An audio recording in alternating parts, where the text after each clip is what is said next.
Minister, Your Excellencies, distinguished guests, colleagues, ladies and gentlemen, welcome to the Lee Kuan Yew School of Public Policy, where this evening we are delighted to welcome Mr. Enrico Letta, who will deliver to us a public lecture. Before we begin, can I just describe again some ground rules for how we're going to proceed?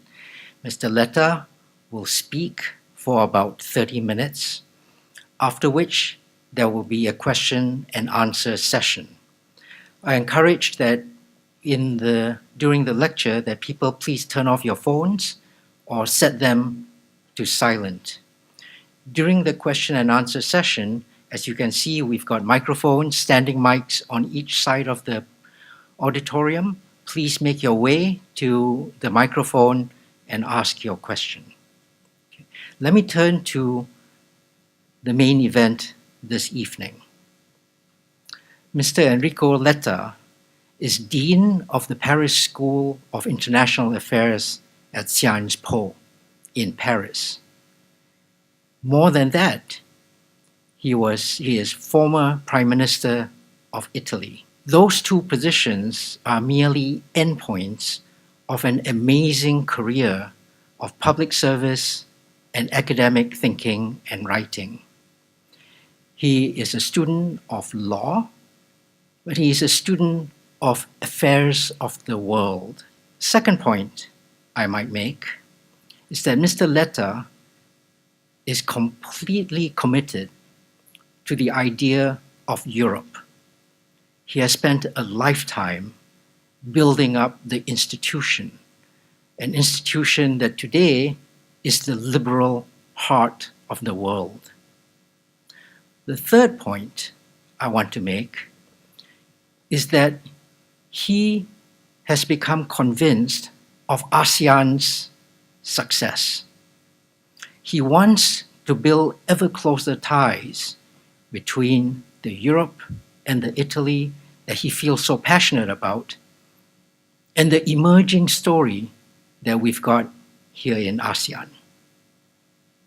I invite you to join me in welcoming Mr. Letta to the podium to deliver his lecture. Mr. Dean, Excellencies, dear friends, I'm so happy to be here today. In 2 years is my 5th time here in Singapore.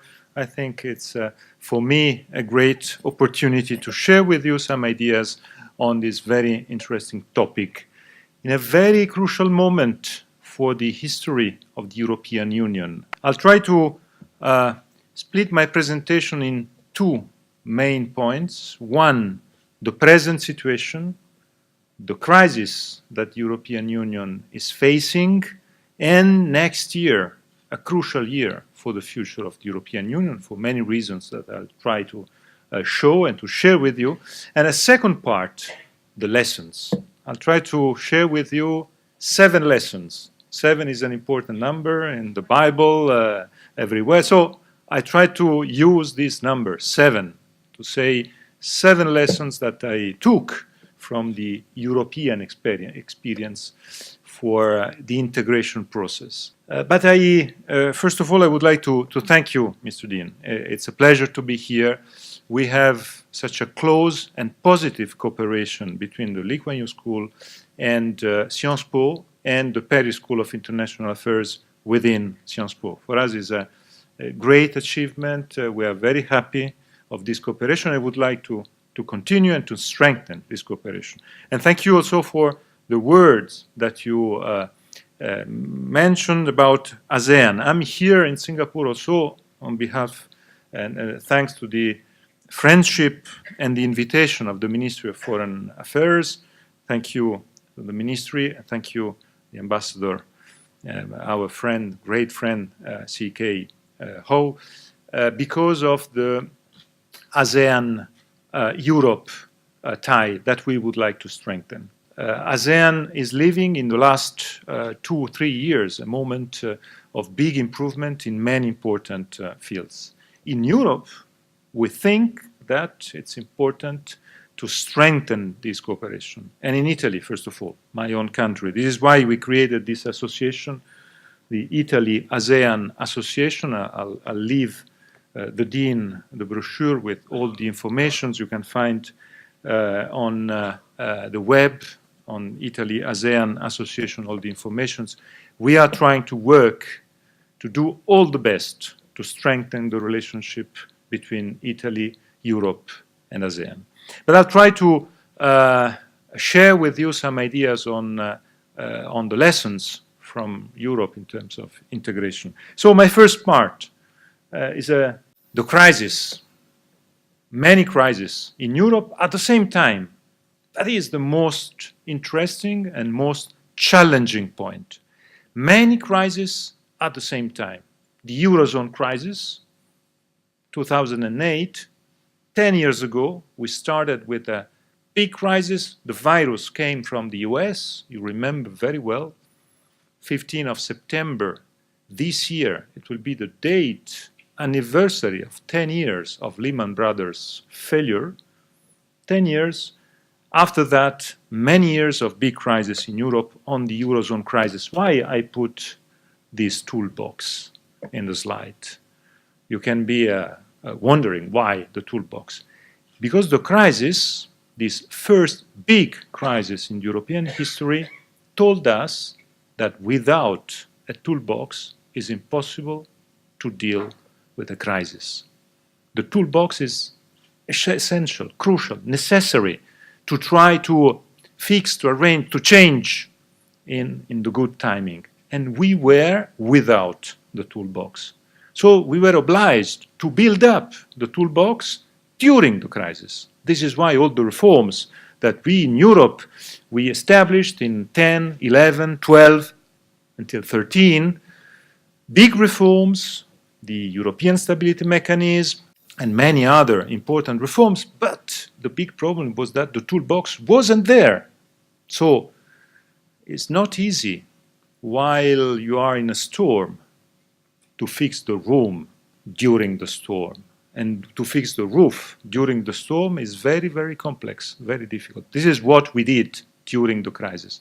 We were obliged to fix the roof during the storm. This is a big lesson. We need to fix the roof when sun shines. It's essential. Without the toolbox, it's very complex to deal with all these crises. And Mario Draghi, the ECB boss, his leadership was fundamental, essential to try to reach and to get some of the solutions. At the same time, after that, immediately a second big crisis. A second big unexpected crisis. We will never expect such a crisis like the migrant crisis. This slide is just one small example of this crisis, the part of this 15, the most crucial year in the refugee crisis, with all the figures, 1 million of people in 1 year trying to get Europe, refugees from Syria, first of all, but also from other countries, and again, the lack of the toolbox. Because the European Union was, and on migration crisis, is, unfortunately, without an effective and well-working toolbox on how to manage migration flows and exceptional or extraordinary migration flows. This is why the crisis became such a huge, crucial, and very tough crisis. The lack of the toolbox on the migration crisis. Third big, I would say, unexpected crisis, Brexit. We were used at European level in the European Union to live with enlargements, further in sequence, many enlargements. We started in 6, then 28, continuous enlargement, and suddenly one leaves. Not one, the UK. The UK is not one, it's more than one. The UK is very important also in terms of general public opinion, world public opinion. The idea was when they decided to leave, look, they decided to get in not at the beginning of the European history because, I don't know, I think you know the British. I'm sure that someone of you is from the UK. The British are well known because of their pragmatism. So when they decided to get in, the message to the world in the 70s is the demonstration that the European Union, the European community at that time, is a success. Now they get out, and the message to the world was the day after, hey, look, the Britons are out, so it's a failure. Big challenge for the European integration, for the European Union. Not only because one leaves, but because of this big message, global message, and the big discussion after this event on how to discuss the Brexit procedures. And we are still there, if I may say.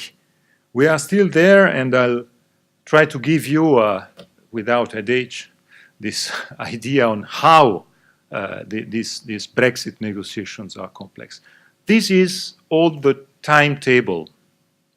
And this timetable means that we are in big delay because we are there, close to October 2018, but in reality, even one of the preliminary points, you know, the three preliminary points, one of them, Ireland, border of Ireland, is still unsolved.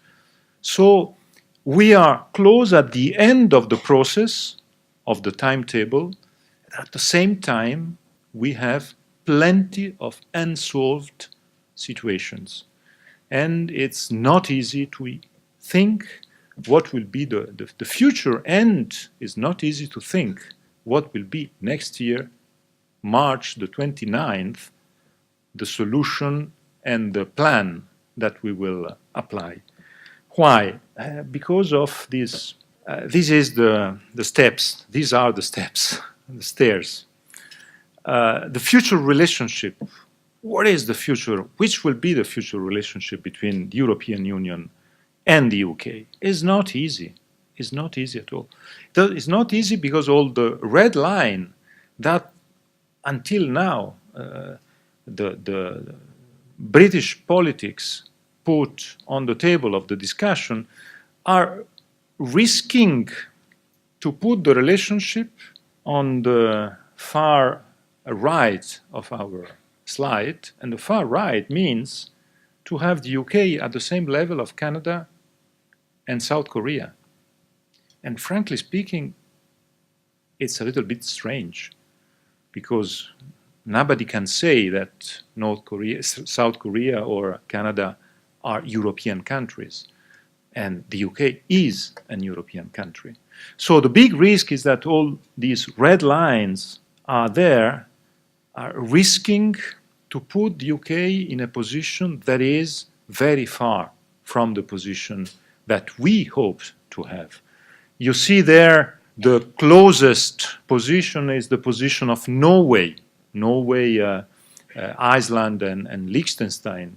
Then the second one is the Swiss position, then the Ukrainian, then Turkey. And then at the end of this process, the big risk is to have the UK very far, very, very far. I put this point because Brexit is an unexpected and very risky crisis, even today, for the European Union, for the reasons I tried to say. The big crisis, and at the same time, next year. Next year is a crucial year for Europe, 19.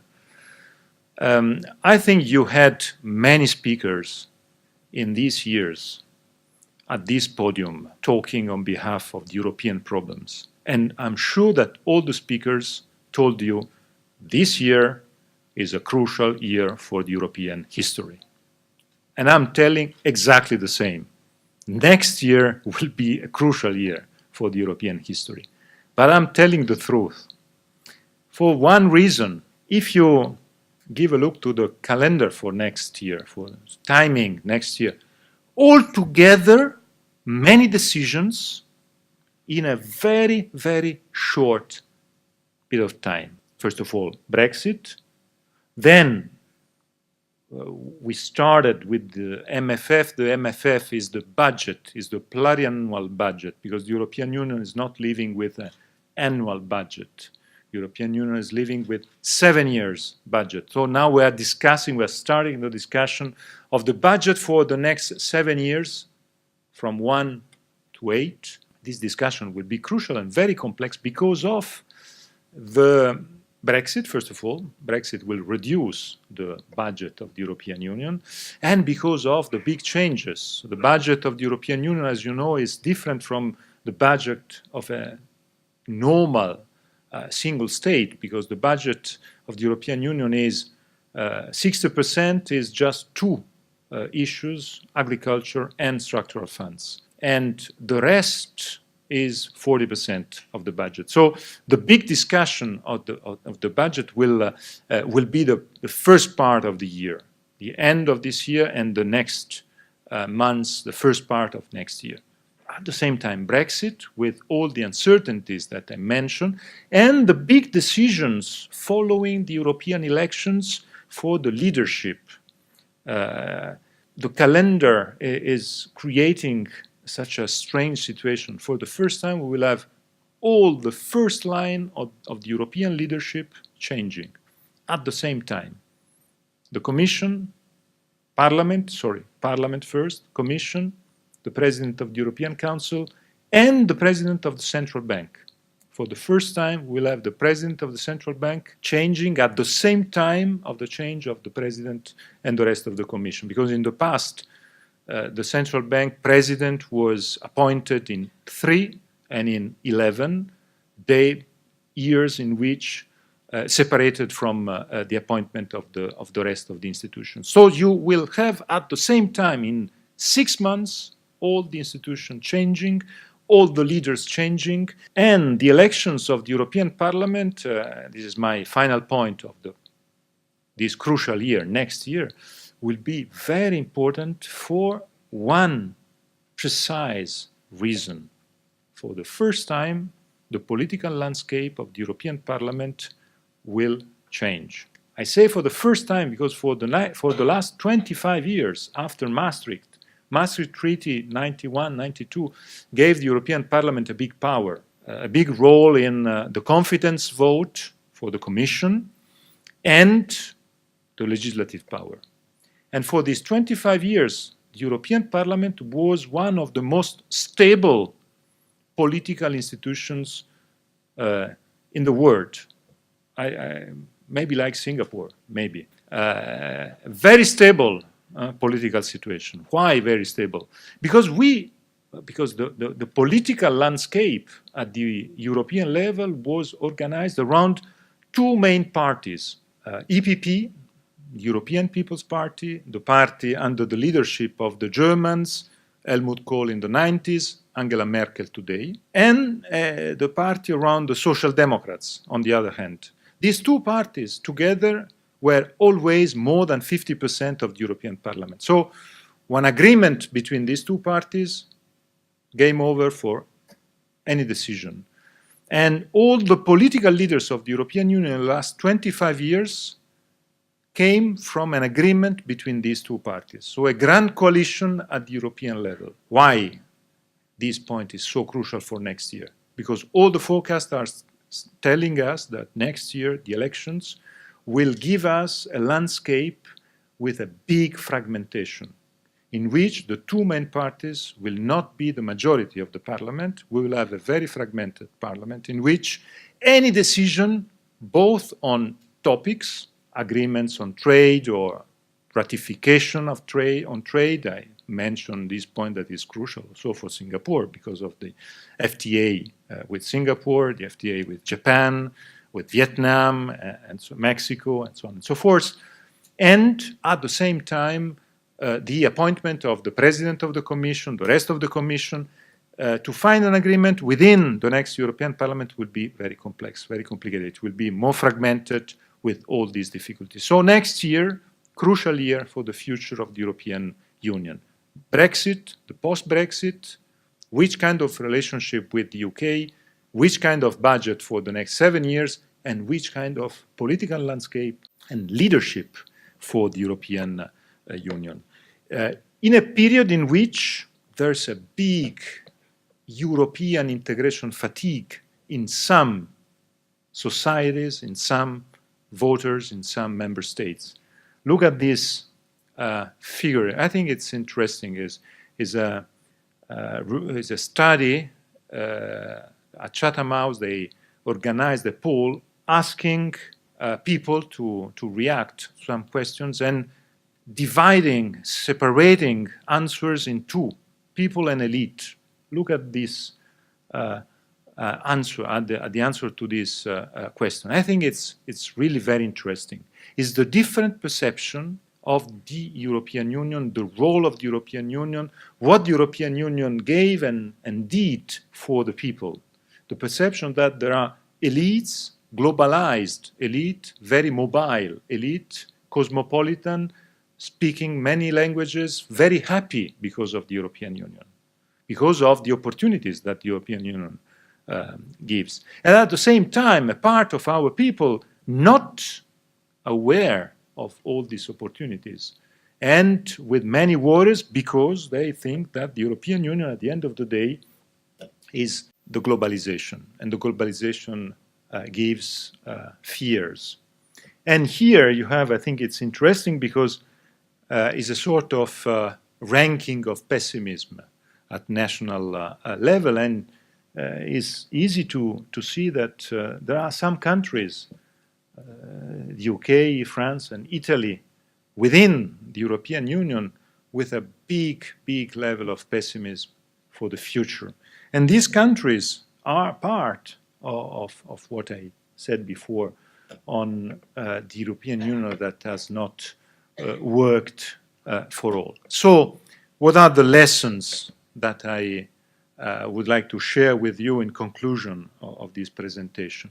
Presentation in which there are possibilities and there are opportunities. Because I leave these slides on the stage because this slide is the slide of this year that we are having. Next year is the year of the resilience of the European Union. I'm sure that the European Union will show resilience because in these very complex decisions that we have to take, the resilience of the European Union, we had crises, unexpected and unique. I mentioned the euro crisis, I mentioned Brexit, I mentioned the migrant crisis. I didn't mention terrorism, but terrorism too was a big crisis, a big threat to the European Union because it was a threat with a strong link to the migrant crisis. For many people, terrorists were also linked to the migrant flows. And so it created anxiety, fears, and all the difficulties we are knowing. So my point is that my first lesson is that integration takes time. So if I may say to the friends of ASEAN, no hurry, no hurry. I know that it's useless to say that, but I want to raise this point. No hurry.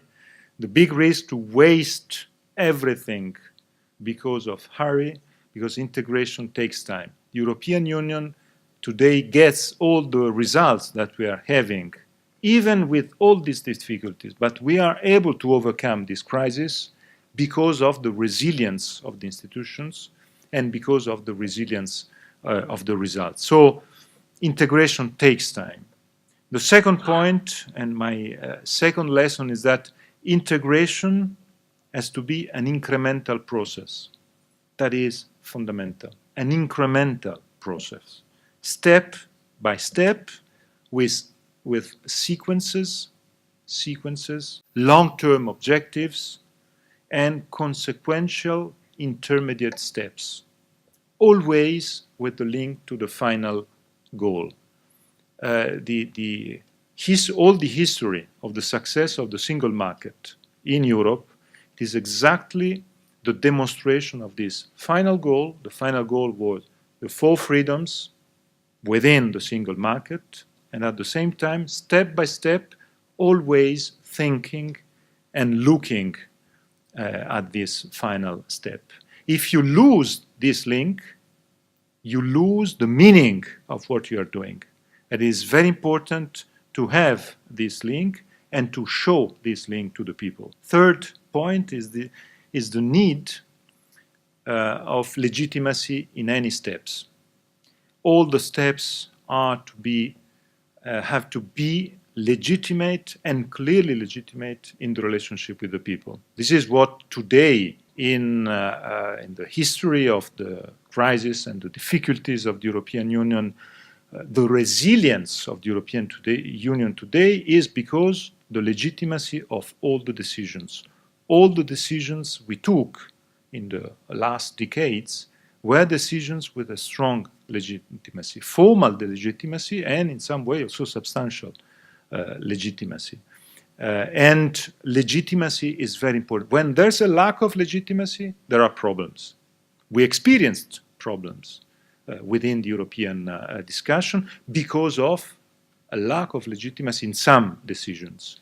This is why legitimacy is so important. My fourth point is about the famous scapegoat. Be careful. The scapegoat is the big risk. When you build up a supranational level, the scapegoat risk is the most important one.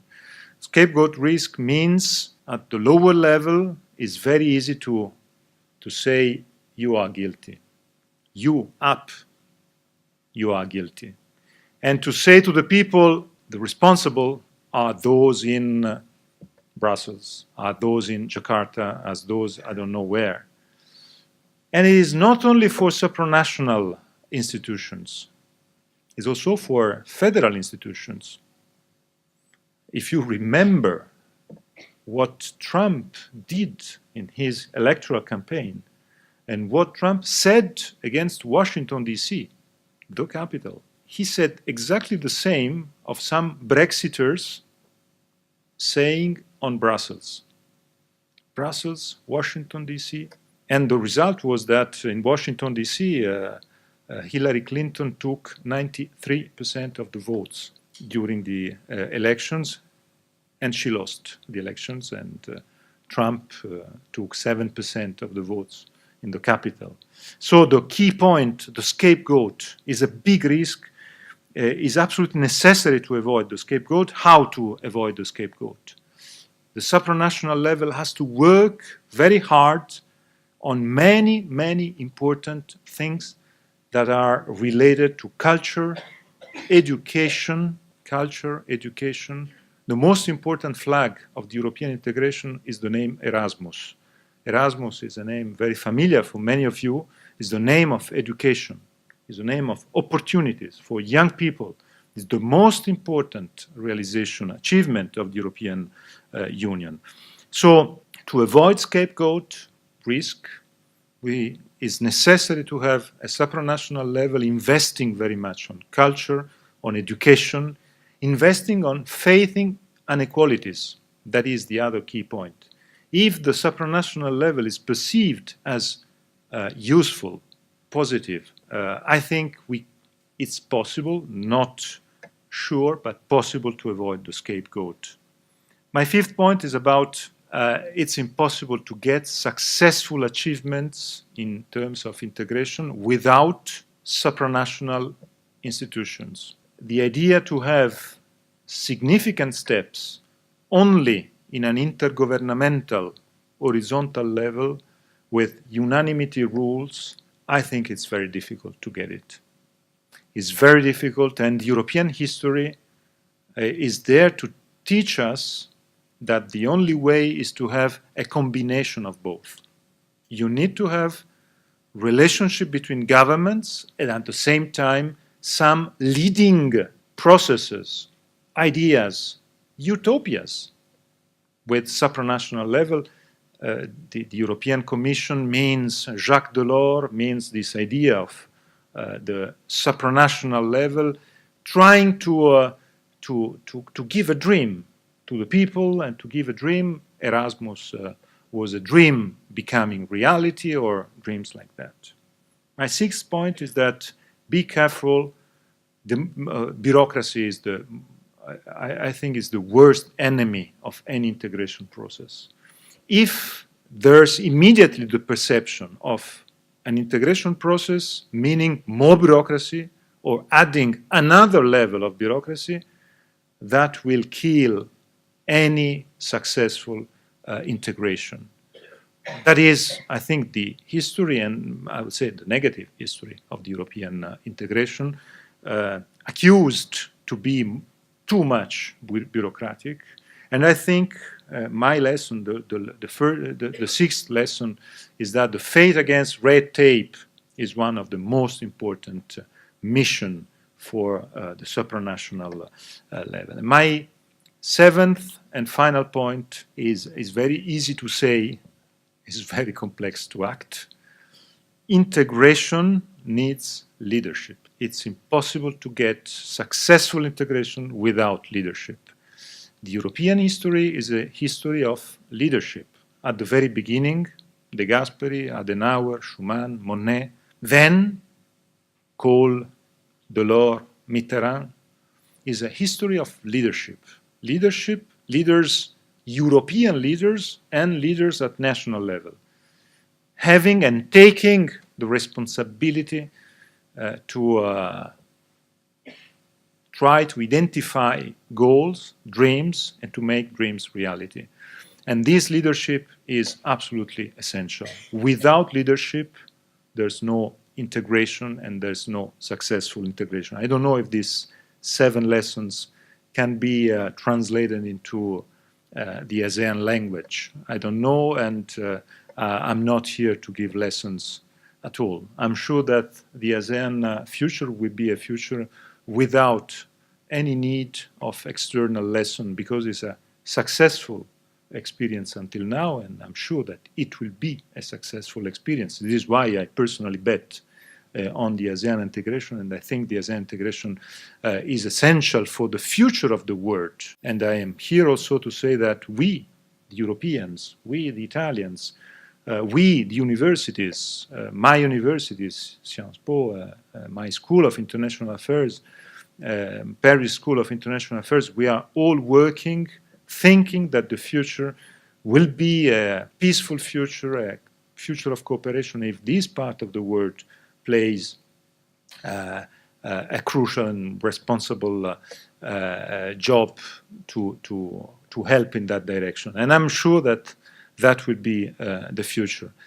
What I just tried to share with you was the idea of an European Union with a decade of crisis, overcoming this difficult, unexpected, unique crisis, and ready for next year to try to overcome new crises. I think the European Union after next year will be different in any way. The decisions that we will take will change the shape of the European Union. I am truly optimistic in life and for Europe, and I'm sure that the European Union will be better in 2 years' time. So next time I will be here, we will have a new and better European Union. Thank you very much. You took us through some downs and some ups. You had me very worried about in terms of the recitation of the waves of pessimism, the negativity that has emerged in different parts of the world, but also in your depiction of the difference between the elite perception and the general public. And it's with great admiration that I saw how you took us from this quite dire view of what the situation was like through your story of the wonderful lessons from Europe that we needed to have in mind going forwards. And I could see how you end with the optimism that you do. I want to share that optimism. I was in Britain the day that Britain left Europe, or thought it did, the day of the Brexit referendum. And it was a shock to many of us. I might add a third city to your pair of Washington and Brussels, because London too has a story that is different from that of the perception of the rest of the country. There are many issues to unpack in this discussion. I also wanted to talk about how your view of some of the root causes of these crises, which you described, but we might want to unpack a little bit further. The single currency decision, the decision made on supranationalism versus an ASEAN way kind of approach to integration that we have here. Lots of issues to unpack. I want to invite the audience to begin our conversation, as it were. So those of you who wish, you can come up to one of the microphones, identify yourself, and ask your question. So, sir, please. So my question is actually about money.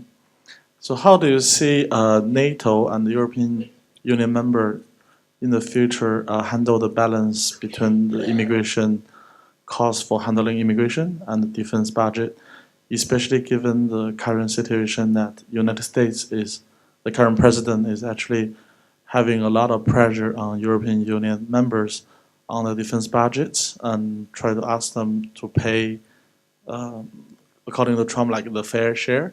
And while at the same time within the European Union countries, we do see some of the defense industry of the European Union members may not be capable of maintaining the current level. Like some of the German destroyer got some problems previously in the shipyard. They cannot build the destroyer on their own in a good standard. So how do you see European Union and NATO handle this? Well, you know, Trump is a big threat for the European Union as a whole. That is very clear. It's a big threat, first of all, because of trade. What happened on trade until now is a big threat for all of us, for the European Union, because it's exactly the opposite. Trump is saying that with the US we produce more, we produce less than our domestic consumption, and you, the Europeans, you do exactly the opposite. So we have to rebalance. But for us, the Europeans, if we rebalance and if we lose our capacity to produce for the world and not only for our domestic market, is the difference between death or life for Europe. So for us, it's a mortal threat. But I mentioned this point of trade because I'm worried on trade with what Trump said. I am less worried on what Trump said on security and on NATO. Because what Trump said on and did on trade is absolutely new in the history of the US. He killed multilateral organization, he killed WTO, he changed completely the mood towards free trade. What Trump did and said until now on NATO, on burden sharing, in terms of words, is rude as Trump is usually.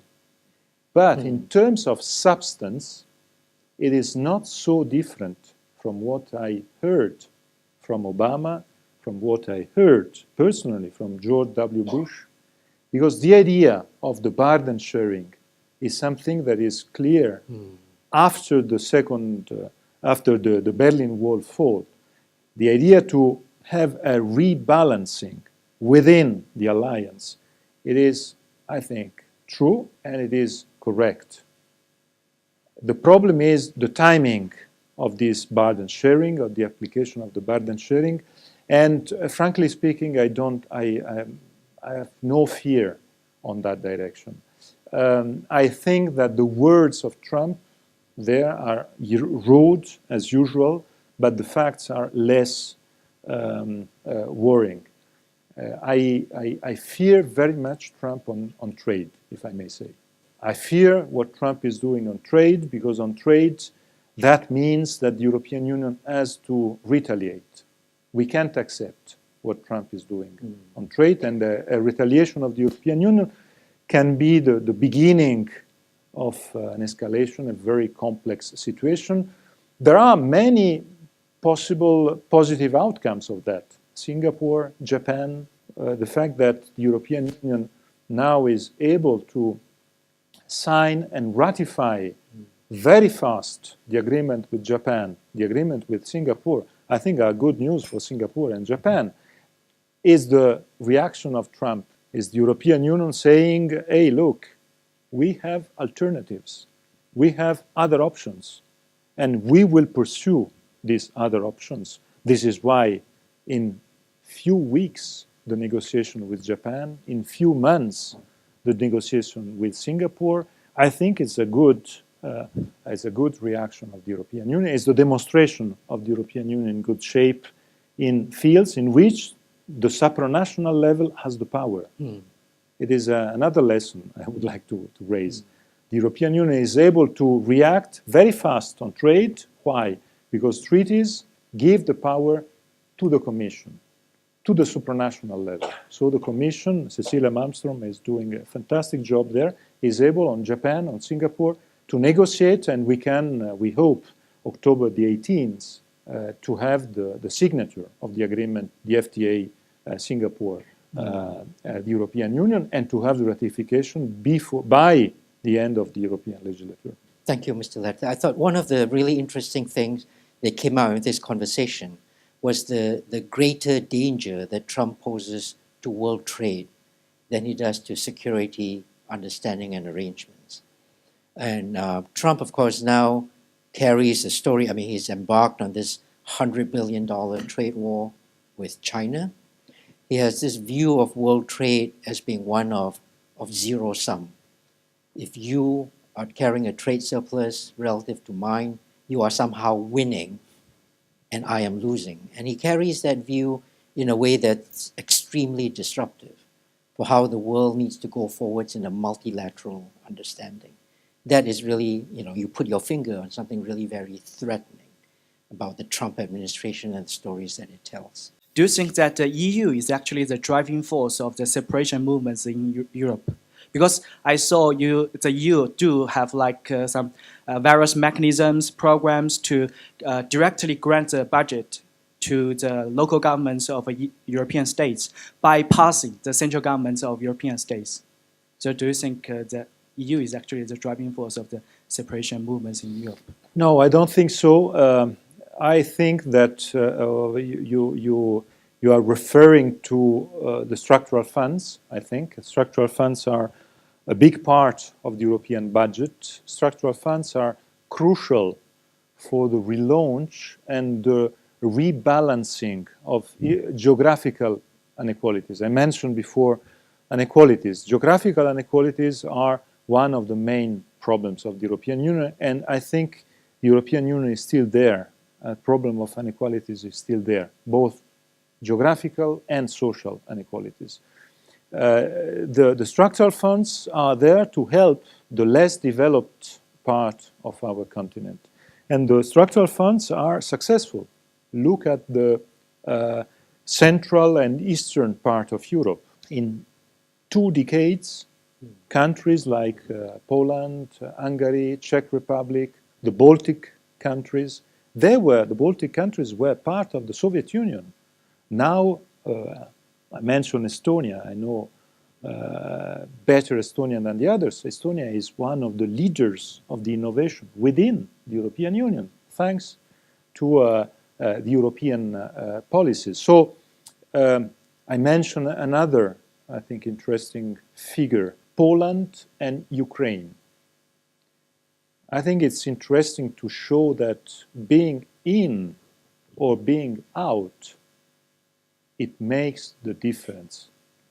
Poland and Ukraine were at the same level during the communist time.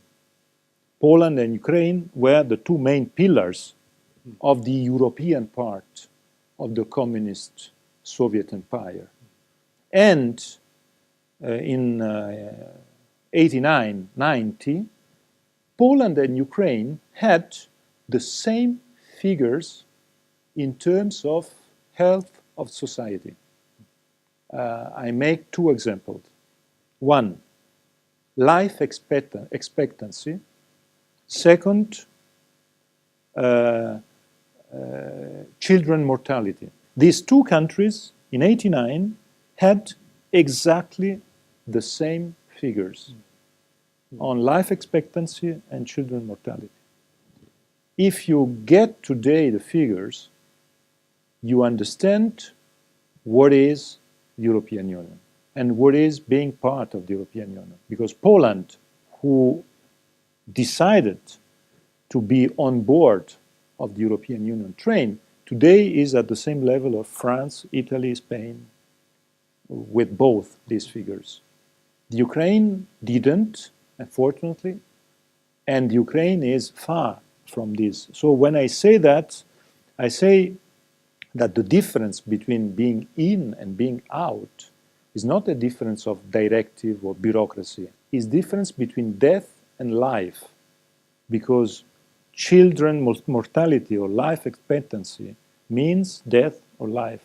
This is why I think on these points the work of the structural funds, the work of the European policies were successful, and maybe we have to continue and we have to implement, because on some different aspects we didn't.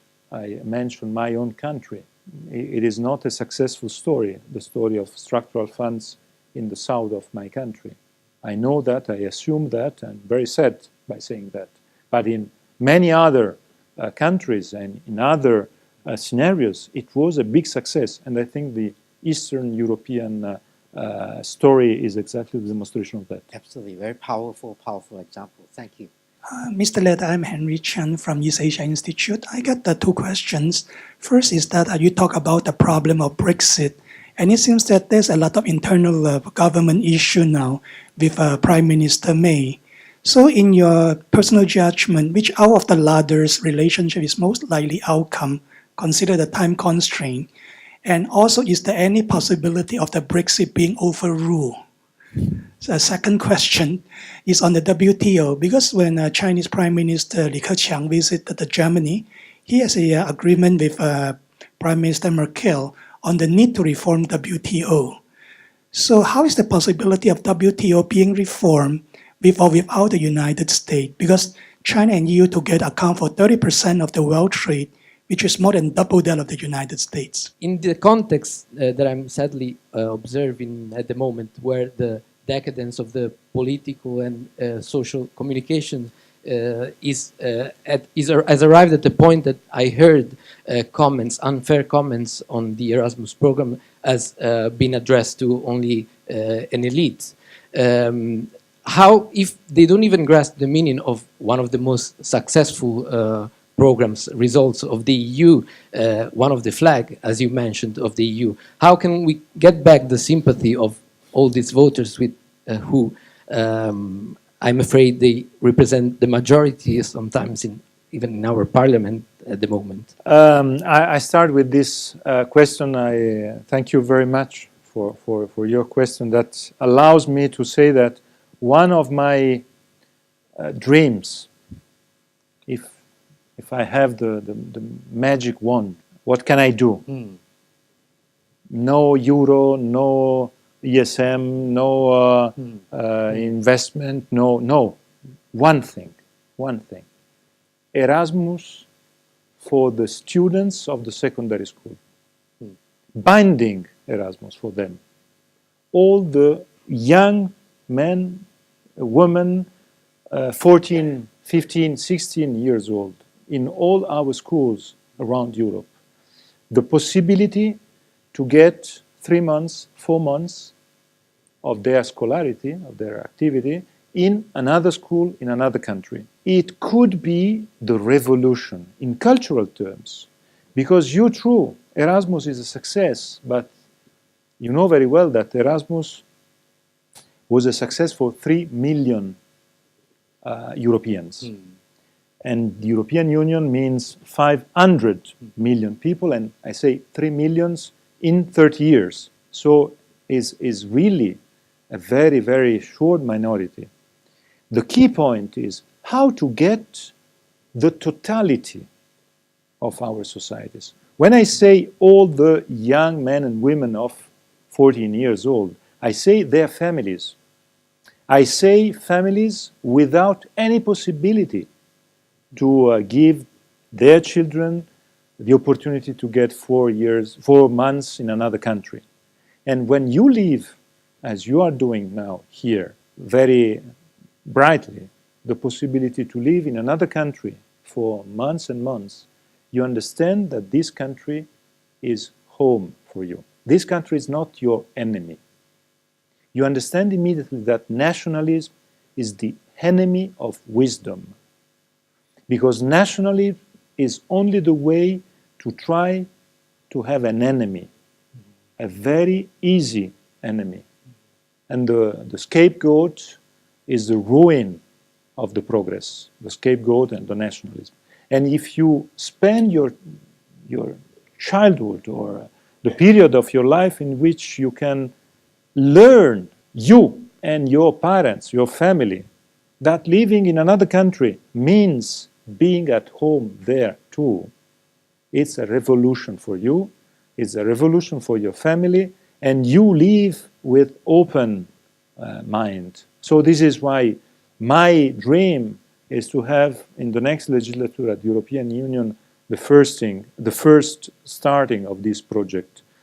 It is possible today to have some months or 1 year secondary school in another country, but it's just for a minority of our students. We need to have it all over Europe for all our students. It could be really the revolution. One word about Brexit. I think your question is correct, and I think there are two extremes. On the one hand, the cliff edge. The cliff edge means we arrive and the day, the 29th of March, without any solution. And then the day after, puff. The other solution, they name it Brino. Brexit in name only. That is a fantastic acronym, I think. To say, okay, it was a joke. It's very difficult to say today what will be the solution, because it is not, if I may say, I don't want to be misunderstood. But the big difficulty today is the fact that it is no more a negotiation between London and Brussels. It is a negotiation within London. And for us, the Europeans, it's very difficult today to understand where is the beef, if I may say.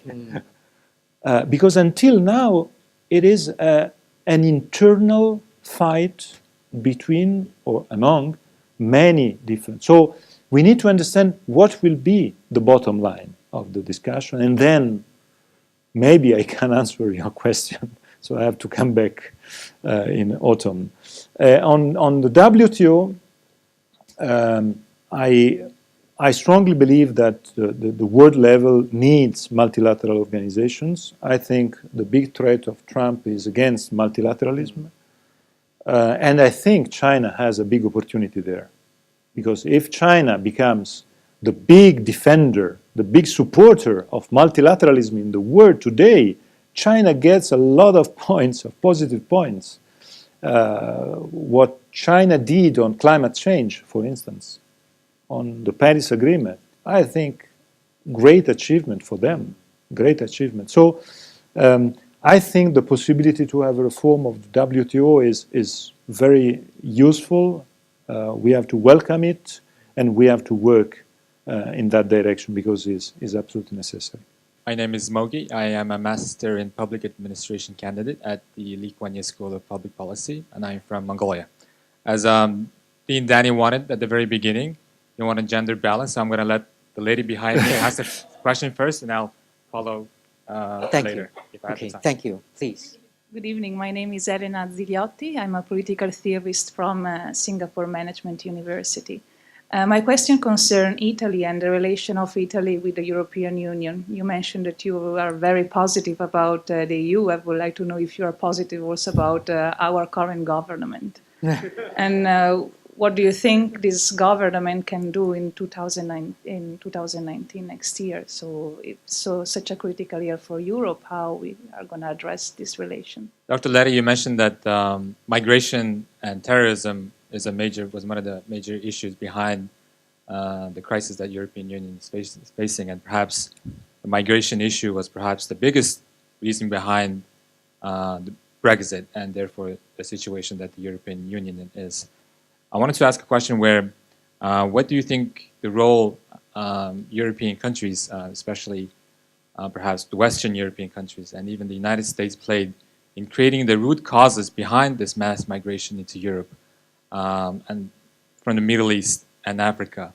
As history shows that after colonization of Africa and the Middle East and the division of a lot of countries after the First World War, where countries created very arbitrary borders and creating countries that never existed before, and borders that seems like were created, putting a ruler and a pencil in a very perpendicular, very straight line borders, and creating, forcing people with different ethnic, different racial backgrounds to live in one country and creating a lot of the problems, and therefore creating this mass migration into Europe.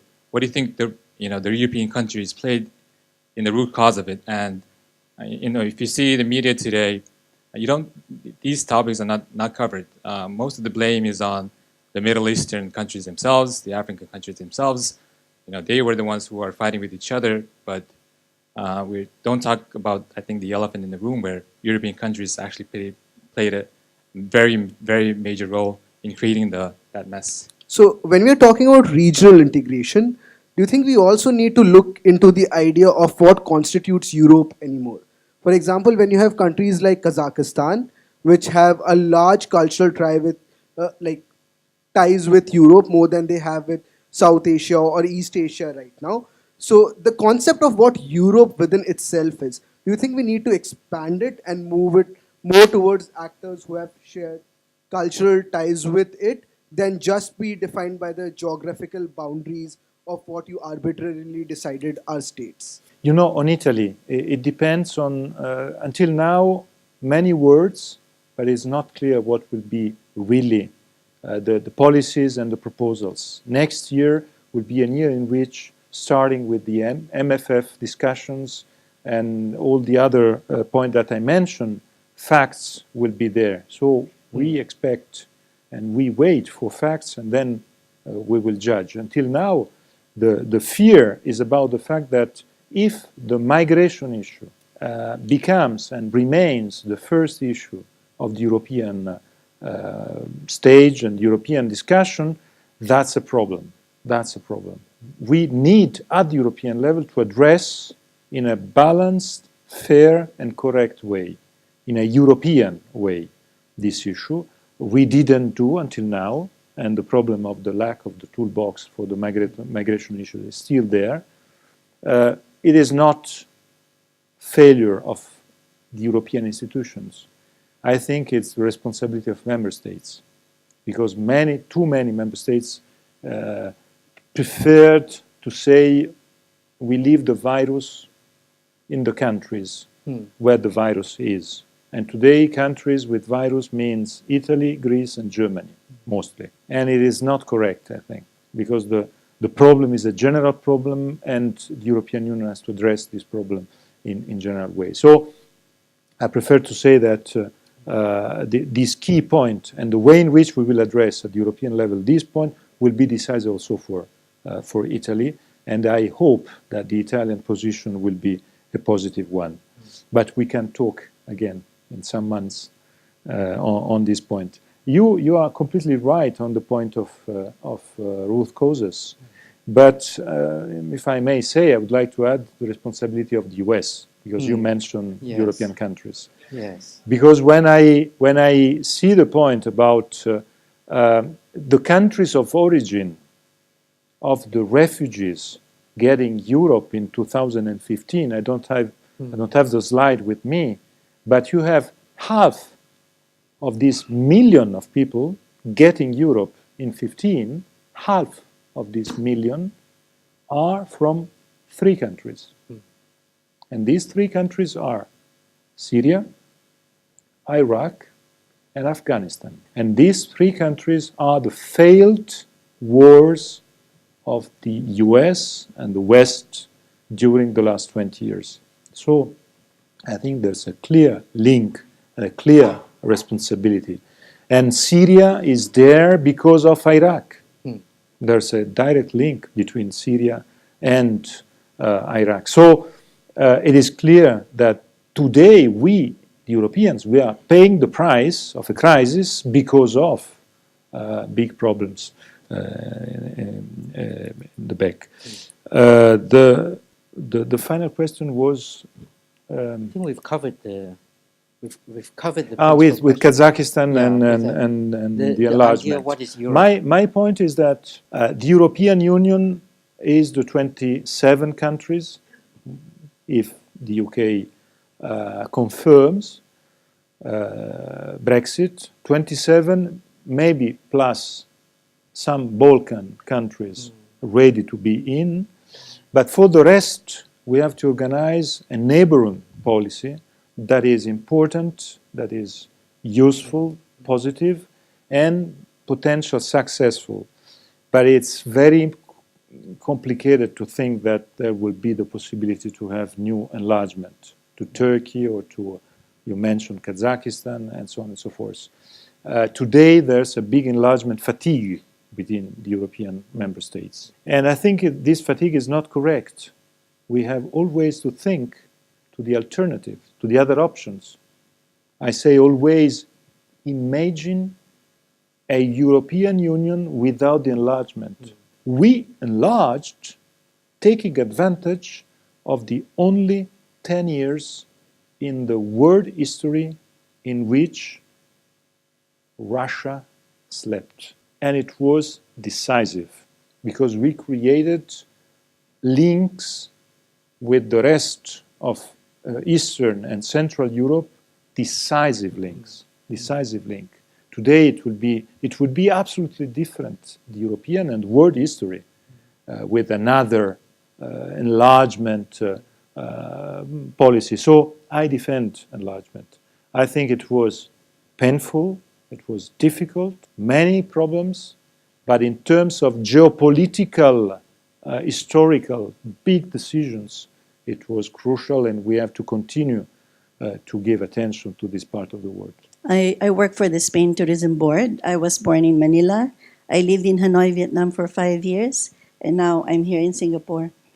I would like to echo the point by the Dean earlier on the currency.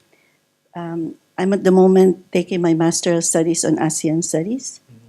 And my question is, how important is single currency in integration? And if your answer is yes, how would you advise? Because you earlier said that integration should be taken step by step, which is a very good advice. I mean, having seen what the European Union has experienced, what would be the 3 important steps that you would advise ASEAN towards single currency?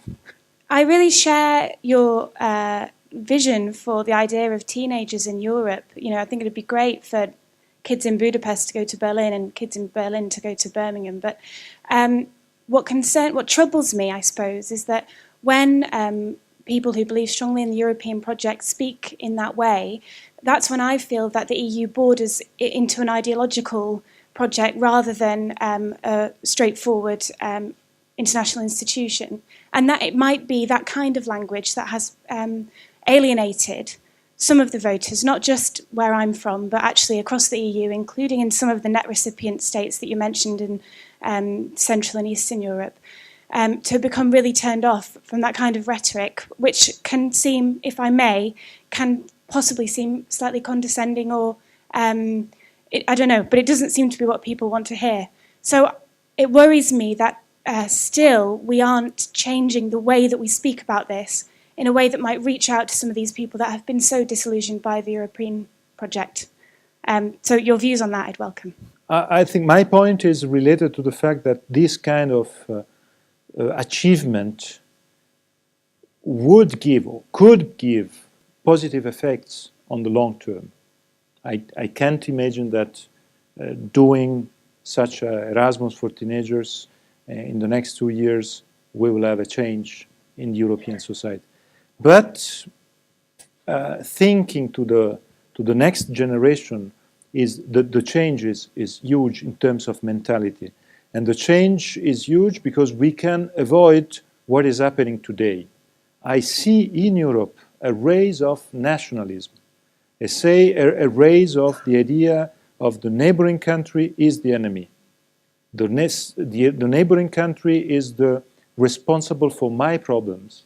That is really the worst situation that we can imagine within the European Union. The big strength, the big asset of the European Union is exactly the fact that we started eventually to think that it is a win-win process. I am Italian, France, Germany, Spain, the UK. What is positive for me is positive for you. It is exactly the opposite of the past. The past was what is positive for me, it is automatically negative for you. And the wars came exactly because of this philosophy. So I think we have to be really very careful of what is happening today. Because this rise of nationalism, with this populism pushing for the scapegoat, the easy scapegoat is always the neighboring country. Neighboring country is the responsible for my problem. And this is why I think giving the possibility to the young generation to feel to be at home in the neighboring country is the only way to avoid this feeling. Really, I think it's a problem, I would say, quite physical problem. This is why I think, and this is why I mentioned this point, we are out of time, so for me it's very difficult to answer la primera pregunta.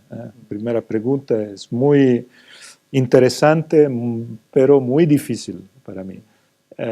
Because the suggestions, I don't think that you can have a single currency in ASEAN for the next period of time because you need to have many steps before thinking to a single currency. There are too many differences between among the ASEAN member states to think.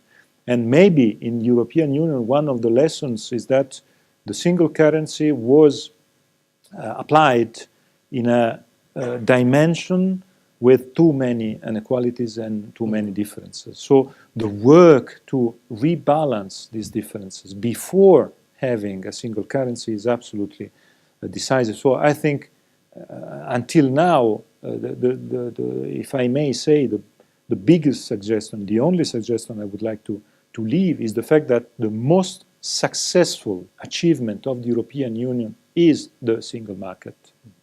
Is the fact that when I say single market, I say 4 freedoms. The fact that I can today live in Paris, being in Rome, working in Spain, without any bureaucratic problem, without any difference. It is a fantastic asset for the European citizens.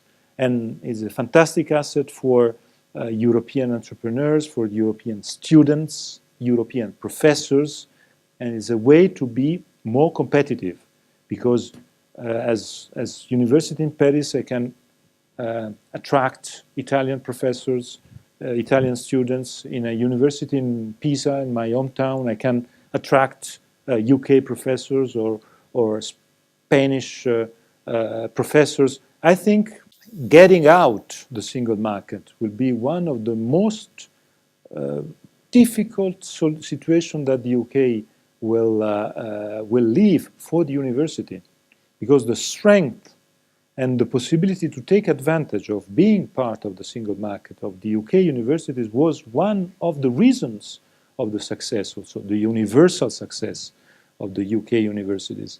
And so I think the next step of ASEAN has to be the creation of a single market.